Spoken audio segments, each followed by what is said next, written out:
central New York, just north of Watkins Glen, which is an area full of motorsports history. Motorsports itself is full of thrilling excitement, but it's also full of risks and lots of expenses. It's been said that if you want to make a small fortune in motorsports, you got to start with a big one. And if you don't have a big one to start, there is sim racing. Now, the one thing that these sim racing games obviously don't offer is any of the sheer excitement of real racing. If you think GT5 is the most realistic racing game on the planet, you're about to get your mind blown.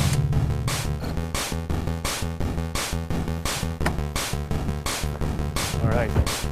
David, I presume? Yep, that's me. It was one of those classic entrepreneur things where I was into racing sims, and my dad, who has always detested video games with a burning passion, probably because I really wanted them when I was a kid, and he saw it and he said, "This is actually pretty good, but you can't feel what the car is doing."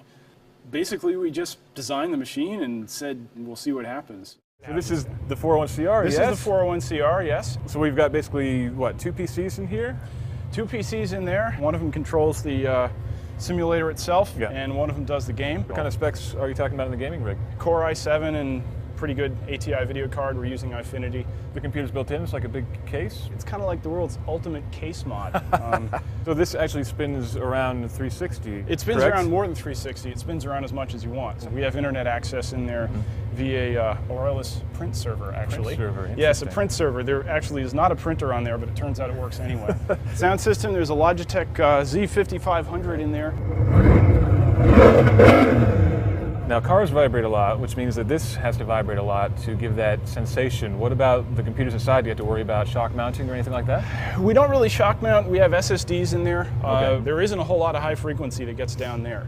Can I climb in? You can climb in. Oh, awesome. Buckle in for safety? Yes, buckle up for safety. Don't worry, you're going to be fine.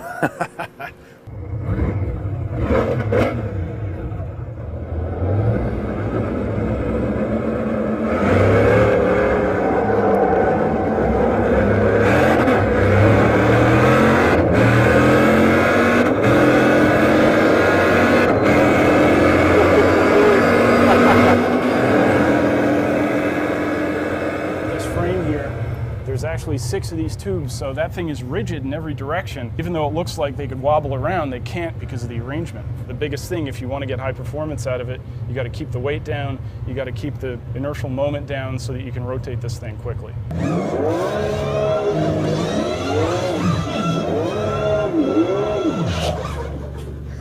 How expensive, if I may ask? The ones without the rotation axis start around 45,000. And they can go up to 100 from there. Yeah, racing is kind of what we've done for a long time. It's just a pure passion kind of thing, as cheesy as it is to say. We came up with a design. We had a customer who decided that he wanted one, figured, hey, why don't you build the first one and I'll just try it out and see what happens. And we built it, and that's how it worked. It's pretty informal. Our R&D department is me and my dad. It's software, hardware. We get together and have a big meeting once in a while, discuss what we're going to do.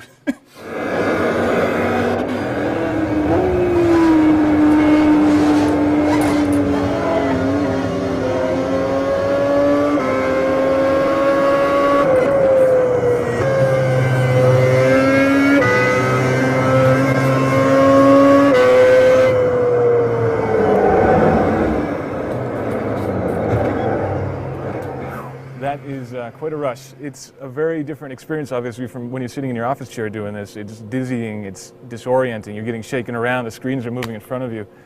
It's a lot harder than driving your own, but it's a lot of fun. The most important thing we can do, like in a race car, is to save weight. Weight is performance, and in our case, instead of speed, it's speed of translation, emotion of how much high frequency stuff we can get, how quickly the whole platform can move up in the air. We can get more than a G of vertical force. It can actually pull you against your belts as it's moving down. For having an experience in a motion platform, something with that level of detail in what you're feeling is just, you can't beat that.